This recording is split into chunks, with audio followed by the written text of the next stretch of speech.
to this virtual edition of St. Louis and Me. I'm Michelle Anselmo. Today, we're talking to an organization called The Village Path, and we have two great guests joining us today. We have Jamar Perry and Brian Antoine.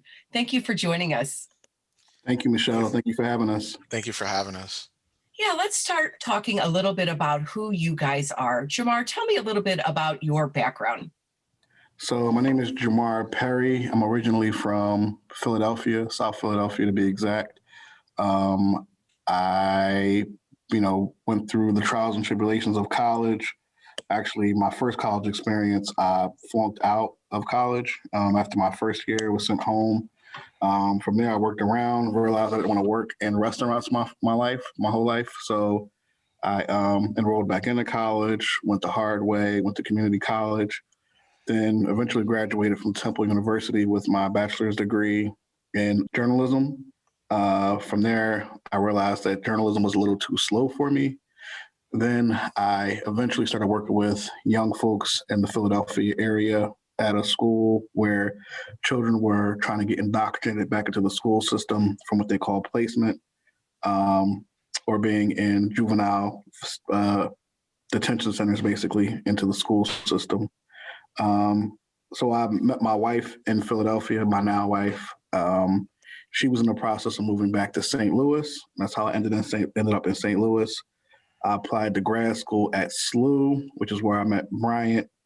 Bryant and I were the only two Black men to graduate from our program, which was in social work. From there, we decided that we would start the Healing and Writing Circle, which started at Thomas Dunn Learning Center, August of 2019, when we were all still taking for granted that we'd be able to meet in person for things.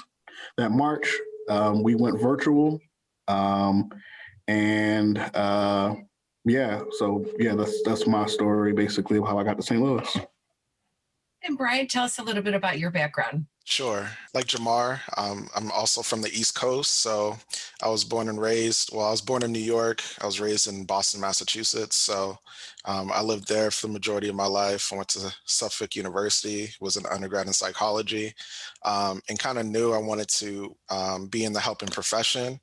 So after I graduated with my bachelor's, I really did a lot of work working with adults with developmental disabilities, working in day programs and facilities like that, and kind of getting to see how care looked, for adults, So I did that for 5 years. I also met my wife in undergrad, who was originally from St. Louis, from U City. So we after we got married, we kind of talked about what the next step would be in terms of where we would live. So we too moved to St. Louis, in 2016.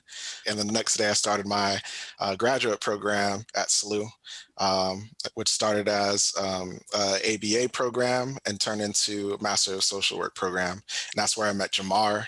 So we did that. We did a lot of work in terms of diversity and inclusion. We were on the Student Association for the social work program. So we got to work a lot together.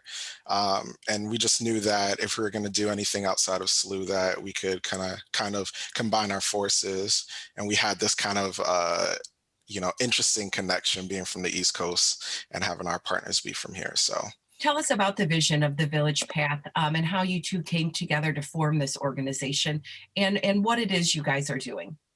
We started with the Healing and Writing Circle, which kind of was based on me just kind of not having a lot of friends in the St. Louis area because I wasn't from here. School was over with. All of my family and friends were back in Philadelphia. And, I was just kind of tired from just coming home and going to work and coming home and going to work. So it kind of started on my end for very selfish reasons of just kind of wanting, sort of friends basically in the St. Louis area. And I would go to different events and I wouldn't see many Black men, whether it be political events, whether it be just parties. So I was kind of wondering how I could bring folks together, how we could bring folks together.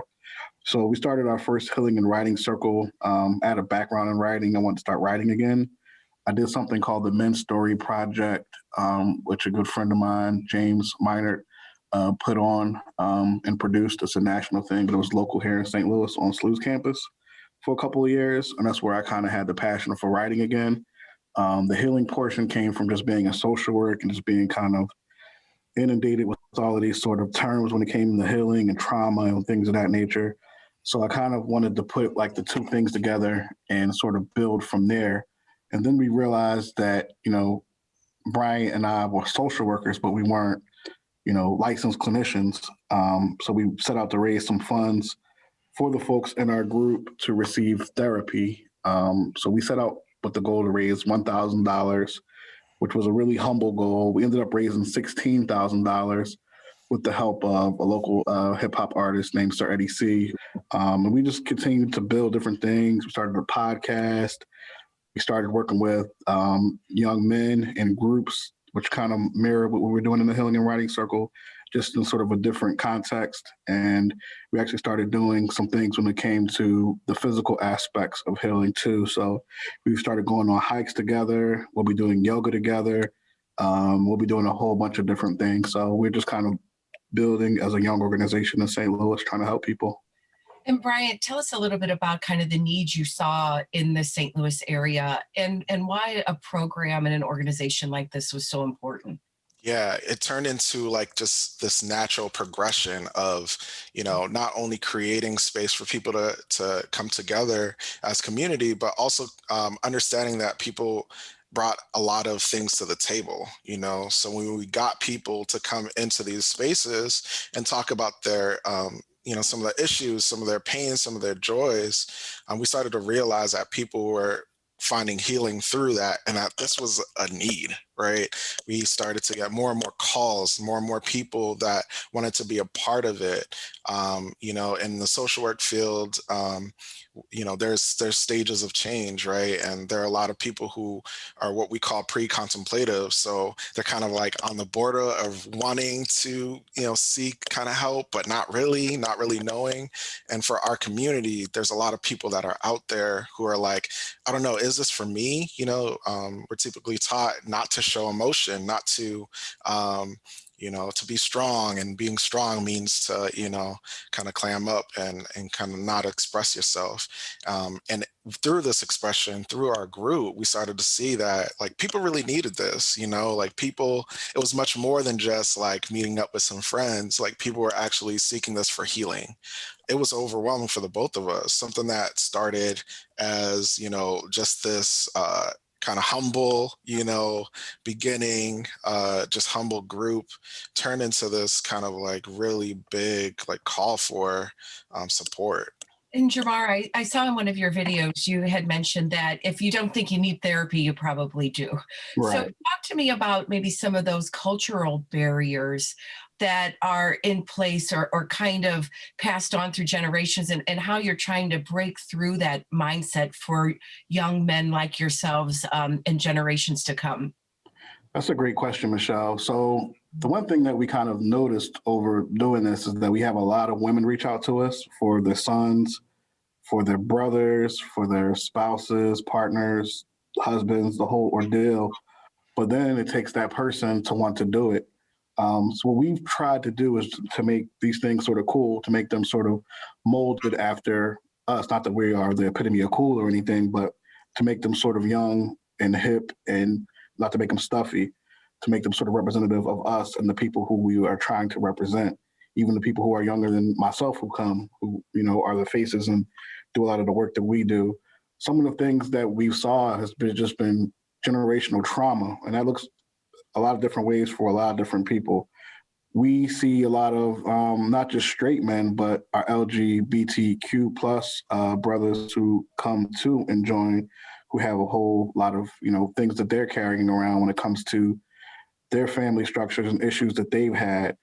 We see just a host of different issues, like when the uprisings happened last year around George Floyd. We saw an influx of people who came just not really knowing what to do or what to say in the spaces. And it was difficult for me working with young men of color, even, and not knowing what to do or say to them when these things happen. And seeing yourself in those instances, that's traumatic when you watch these things over and over on CNN or whatever news outlet you watch, and seeing yourself in that, seeing, the police stop that you had that could have ended in your life being lost, maybe you know someone who lost their life through different ways, through, different means of violence. But people have to want to get the help themselves. It's like the old saying, you can lead a horse to water, but you can't force him to drink it. We provided the water and have just tried to get the people to come, to the river to drink the water. So these are people who have real issues and who have real things going on. So even me, I have the stigmas in my own family when it comes to these things. People think it's just people just sitting around crying about the issues, when actually we do a lot more laughing than crying collectively. And you talked a little bit about the generational trauma. Talk about some of the environmental trauma in St. Louis and some of those barriers that folks face and how to break out of those.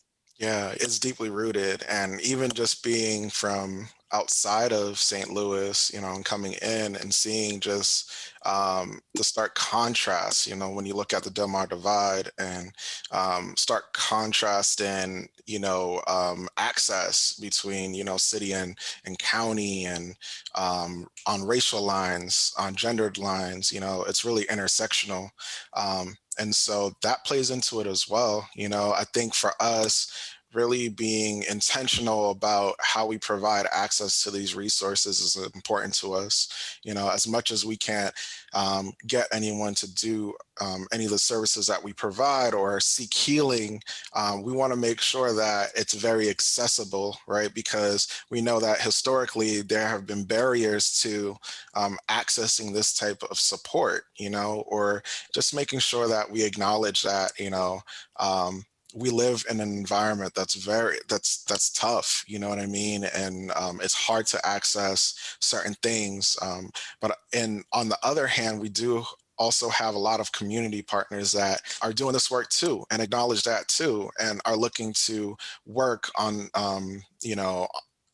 basically in the front lines to continue to help support the people that need the help that they need. So I think it's huge. Environmental trauma, environmental barriers, they're apparent. They're obvious. They're very salient. You can just kind of look and see it yourself.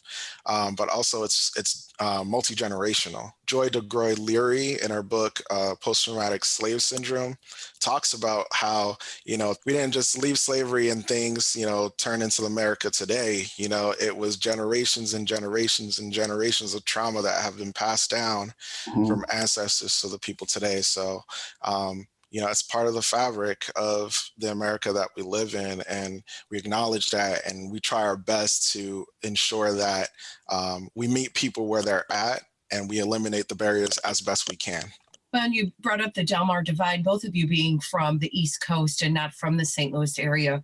Were there things that kind of surprised you about our city and urban areas? There are some statistics that show for a child that grows up on a certain block in North St. Louis, the chances of that child moving outside of that area as an adult, they're almost trapped, and it's just very heartbreaking. Were there things that kind of surprised you about our region kind of being from the East Coast? Yeah, I will say that I definitely had East Coast Regency biased when I moved here. I understood that when I moved here and I was, had my boots to the ground. Those things you mentioned are the same in Philadelphia. The level of violence is the same in Philadelphia. I tell people, specifically kids, when I first moved here, I worked in the Normandy school district and I had kids all the time being like, "Why did you move here?" And it was funny to me the way they said it, but the same issues that we are facing in Philadelphia, they're facing in St. Louis. It's just different levels. It may look a little different. A cousin of mine recently got killed, a younger cousin, 20 years old, a kid in Philadelphia. Those issues that happen there are happening here. Now, what surprised me in St. Louis, where my bias came through, was I didn't realize that the country was still so segregated. And it was kind of like back in Philadelphia, people of different races might talk about sports together at a Target. Here, it doesn't really happen. I've worked around, and every place I've worked has been segregated. Everywhere I go is segregated in St. Louis, and I didn't realize that was still really like a thing. And then when I learned about things like the Del Mar Divide, that happens every place too. It might not have a name as catchy as Del Mar Divide, but it happens. But I will say segregation kind of, in the way it kind of is here, kind of was the jaw-dropping thing for me when I moved here, and it took a while for me to actually become comfortable in different spaces. I would echo those same sentiments. It's similar in Boston. You take the Silver Line down to Dudley, and everything that looked kind of like business executive turns into the hood, essentially. You go further down, it continues. Gentrification, very similar. I would agree, again, this saliency, like it really does hit you in the face. Like you can really throw a rock over the Del Mar Divide. And it like the contrast is apparent, if you're on, Del Mar and Kings Highway. So I think that stark contrast kind of hit me. Jamar and I both work in schools, and I've worked in city schools, and I worked, in the county. And even working in the county, North County is different than South County, or West County. You know what I mean? So I didn't realize how apparent it was before I moved here. And when I did, it was glaring. But I think what's important for us is just, again, like, acknowledging that and understanding, how can we connect to all regions, and I think the intrinsic connection that we have as being Black folk is just that we have the same sort of traumas and same sort of experiences. We're able to kind of like transcend those lines, within our groups. We've kind of covered the vision and the mission. And how do you execute the services in the organization? And talk to us a little bit about how people are finding you. Yeah. Well, people are finding us in a lot of different ways. It's really a person by person, brick by brick sort of thing that we're building. We're literally building a village, and that village is certain programs that we have, and we're building it hut by hut, brick by brick, path by path. So the main way people reach out to us is through social media and our website.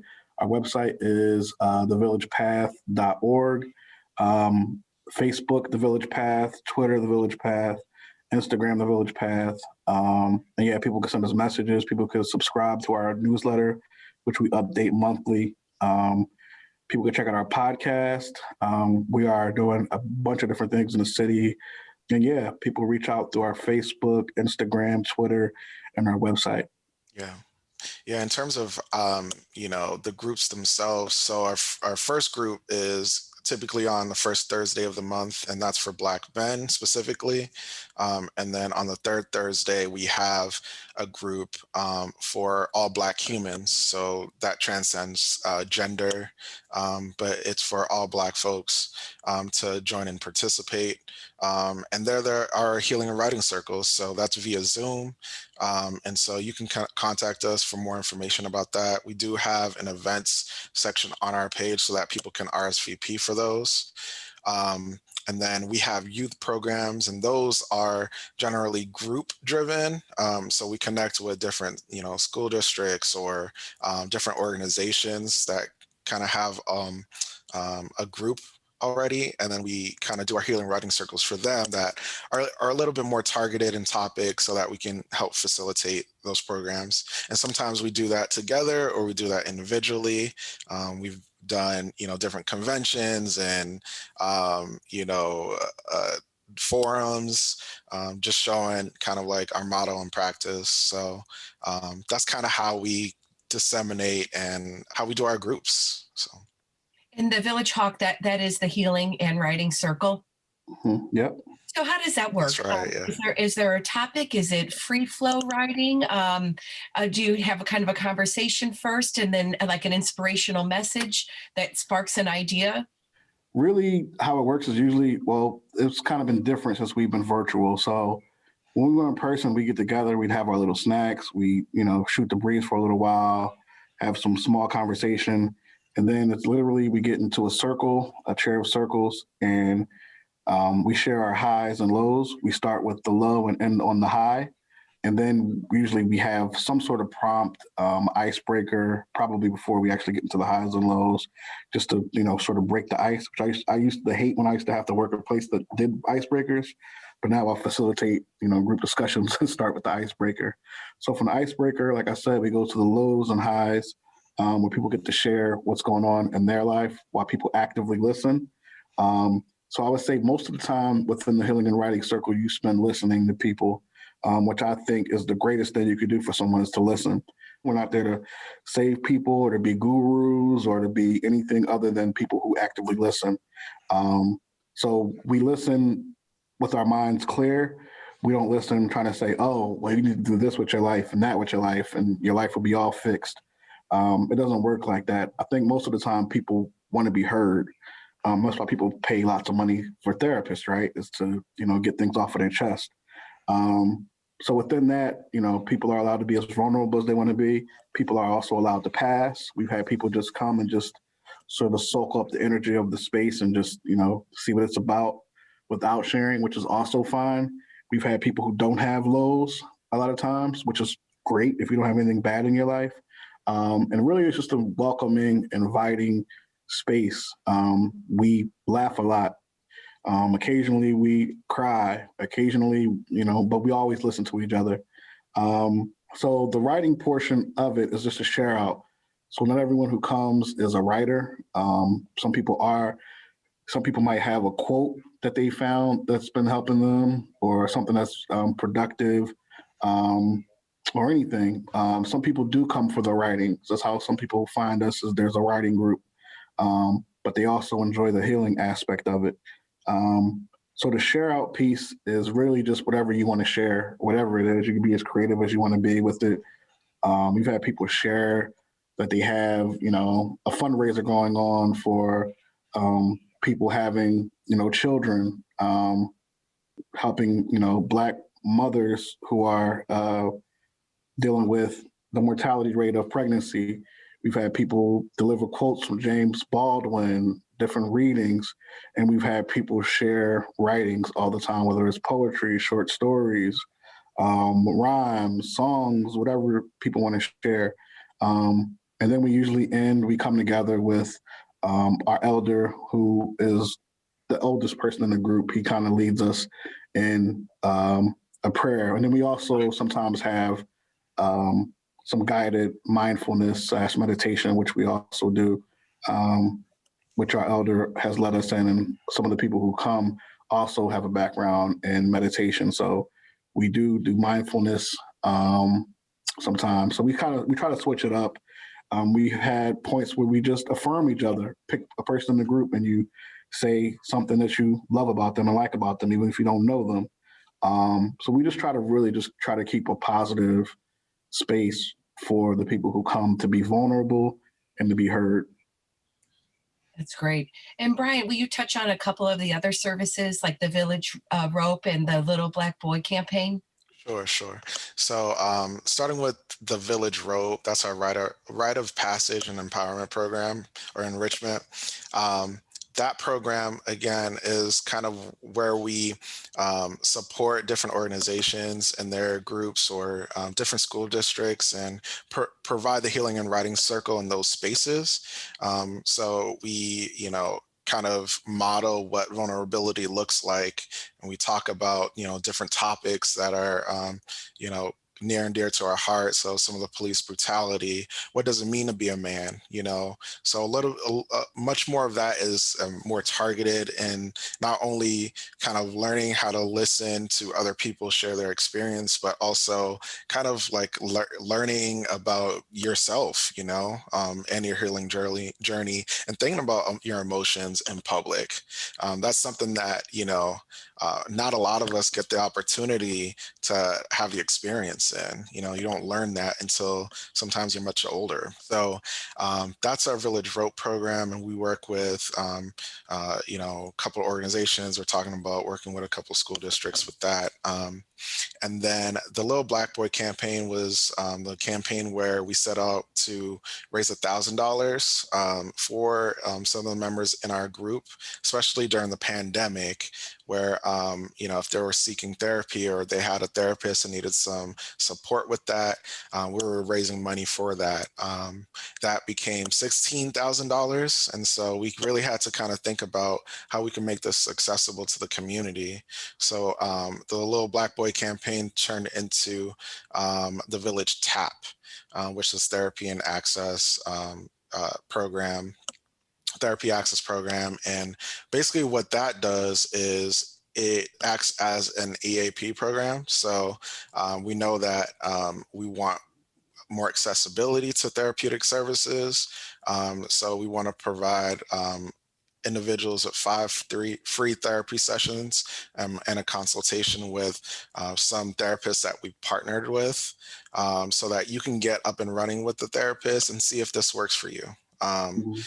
so we knew that with the Healing and Writing Circle, our meetings are therapeutic and not therapy. And so what was very important for us is to, like, if people were really seeking individual therapeutic services, that we would kind of open the door to that, even if it's, for a short period of time. Well, I think we've learned so much great information today, and it's really a pleasure to talk to both of you. So, what's the easiest way for folks to reach out to learn more, get involved, or show support? Thevillagepath.org. So that's TheVillagepATH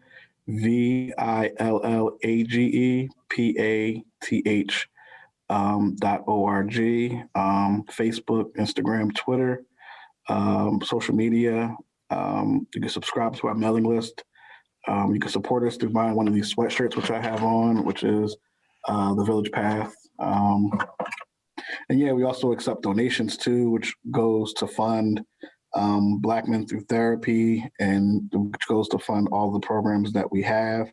So yeah, you can support us in all of those different ways, or even something as simple as and free as just subscribing to our mailing list and just keeping up to date with us, or all the above. Great. Well, it was really an honor to meet both of you today, Jamar and Bryant, and we really appreciate everything you're doing for the St. Louis community. Yes, thank you for having Thank us, you for Michelle. having Greatly us. appreciate it. And that'll do it for us on this edition of St. Louis and Me. Until next time.